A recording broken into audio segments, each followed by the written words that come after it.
A man was found dead in his cell. His name was Jamar Thompson. He was 33 years old. He was serving 5 years for attempted bank robbery. Not murder, not terrorism. Bank robbery. He never made it home. And here's the thing nobody talks about. The prison where he died?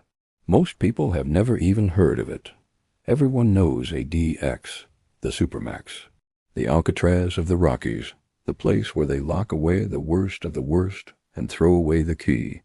But right beside it, sharing the same fence, the same Colorado dirt, the same sky, sits USP Florence High, a place where guards fed inmates food mixed with human waste, where a race riot lasted 30 minutes before anyone stopped it, where a group of officers called themselves the Cowboys and ran their own shadow operation inside the prison walls. This is that story. If you've never heard of USP Florence High, you need to subscribe right now, because what you're about to learn doesn't make the news. Hit subscribe and let's go. 90 miles south of Denver, in a flat stretch of Colorado desert, sits the town of Florence.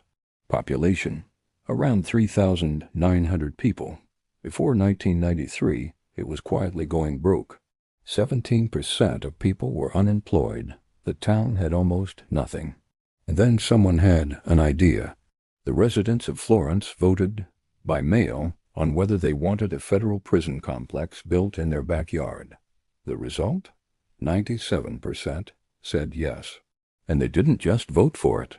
They pooled their own money together, $160,000, and bought the 600 acres of land to hand to the federal government. The prison was their economic lifeline. 900 permanent jobs, a reason to exist. What they got was a complex with not one, not two, but multiple facilities stacked on the same land. The most famous is ADX, the supermax where terrorists, cartel bosses, and serial killers get buried alive in 7 by 12-foot concrete cells, 23 hours a day, with almost zero human contact. But the one that actually operates as a functioning maximum security prison, the one with 800 inmates, a full yard, full movement, and decades of documented blood, is USP Florence High. And here's what makes it truly unique. It is the exit door from a DX. When men at a DX, men like Aryan, Brotherhood killers and cartel kingpins, behave well enough to leave solitary confinement, they don't go straight to a normal prison. They go to Florence High. They eat in the same cafeteria. They walk the same yard. They live alongside each other. Think about what that means. The people who were considered too dangerous for maximum security are now your neighbors in maximum security. Between 1995 and 1997, something was happening in the Special Housing Unit, the SHU at USP Florence High. The SHU is where inmates go when they're considered a threat even inside the prison. It is isolation inside isolation. 7 correctional officers formed a group. They gave themselves a name, the Cowboys. They weren't rounding up criminals. They were creating new ones from inside a badge. Here's what prosecutors later proved in federal court. Inmates in the SHU, already handcuffed and shackled, were being beaten. Some were choked. Some had their food tampered with. Guards mixed urine and feces into their meals. When officers filed incident reports afterward, they lied. They claimed the inmates had attacked first. Some officers even injured themselves to make the stories more believable. And if any other staff member thought about speaking up, the code was simple: lie till you die. This went on for 2 years. It only stopped because one officer, a lieutenant named David Armstrong, couldn't stay quiet any longer. He became an informant. He told federal investigators everything. In 2000, the Cowboys were indicted. In 2003, 3 of them, Mike Lavallee, Rod Schultz, and Robert Verbigas, were convicted in federal court for violating the civil rights of an inmate named Pedro Castillo. They went to prison, correctional officers in prison, for what they did inside a prison. Drop a comment right now. Did you know correctional officers could go to prison for this? Most people don't. Let's see how many of you knew. April 20th, 2008. That date is significant to white supremacist groups. It's Adolf Hitler's birthday. And inside USP Florence High, members of the Aryan Brotherhood knew exactly what day it was. It started with words. Racial slurs shouted across the recreation yard at black inmates.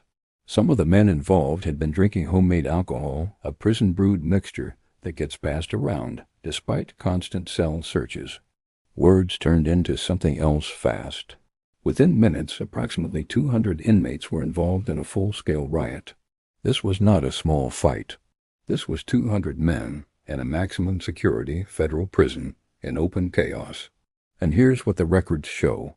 It took nearly 30 minutes for enough staff to respond. 30 minutes. Guards stationed in the towers made a decision. They opened fire. 2 inmates were killed, Brian Scott Kubik and Philip Lee Hooker. 2 others were shot but survived. Those 2 survivors later filed lawsuits. Their claim? That they were on the ground, not fighting, hundreds of feet from the actual violence. And they were still shot. The BAPE declined publicly on the details of those claims. The case dragged through the courts. The full truth of what happened in those 30 minutes has never been fully told. Thomas Silverstein arrived in the federal system as a bank robber. He left it as something very different. Inside prison, he joined the Aryan Brotherhood. He killed 2 inmates. Then, in 1983, he killed a correctional officer, Robert Hoffman, at a facility in Indiana. The federal government made a decision. This man would never be in general population again. He was placed in what officials called no human contact status, a level of isolation so extreme that even ADX didn't fully exist yet when it was created for him. For 35 years, Silverstein lived in near total isolation. He was moved between facilities, always alone, always separated from every other human being. He ended up at USP Florence High. He died there in May 2019, at age 67, still under isolation, having spent more time in solitary confinement than any other federal inmate in American history. There's no twist here, no dramatic reveal. Just a man who spent more than half his life alone inside concrete walls in the same complex, in the desert, until he was gone. In 2012, a group of inmates at a DEX filed a class action lawsuit. Not about violence, about mental illness. Their case, Cunningham v. Bureau of Prisons, argued that a DX had become a warehouse for severely mentally ill people who had no business being in extreme solitary confinement. Men were banging their heads against walls. Men were hurting themselves. Men were screaming around the clock with no psychiatric care. The lawyers described a DX as a dumping ground for really sick people. The federal government settled the case in 2016. Part of the settlement required USP Florence High to create something called the Stages Program, a residential unit specifically designed to treat inmates with severe personality disorders and self-harm histories who would otherwise rot in a DX. The creation of this program was, in effect, the government admitting something quietly. We locked mentally ill people in the harshest conditions possible and called it security. Florence High became the place where the system tried to quietly fix what it had quietly broken. Here's what USP Florence High actually is, stripped down to its bones. It is the place where ADX sends the men it's done with. It is the place where guards once ran a secret abuse operation for 2 years. It is the place where a 200-man riot happened, and nobody stopped it for half an hour. It is the place where the most isolated man in American prison history died quietly.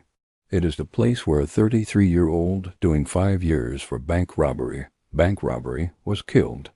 And it sits right next door to the most famous prison on earth, hidden behind a DX's shadow in a town that paid for the privilege. The town of Florence still depends on it. The gates are still closed. The story is still happening. Most people drive past on Route 67 and never think twice. Now you know what's behind that fence. If this documentary opened your eyes, subscribe. Share it, because these stories don't get told nearly enough. And if you want us to go deeper inside any part of this, the Cowboys, the riot, the Stages program, tell us in the comments. We read every single one.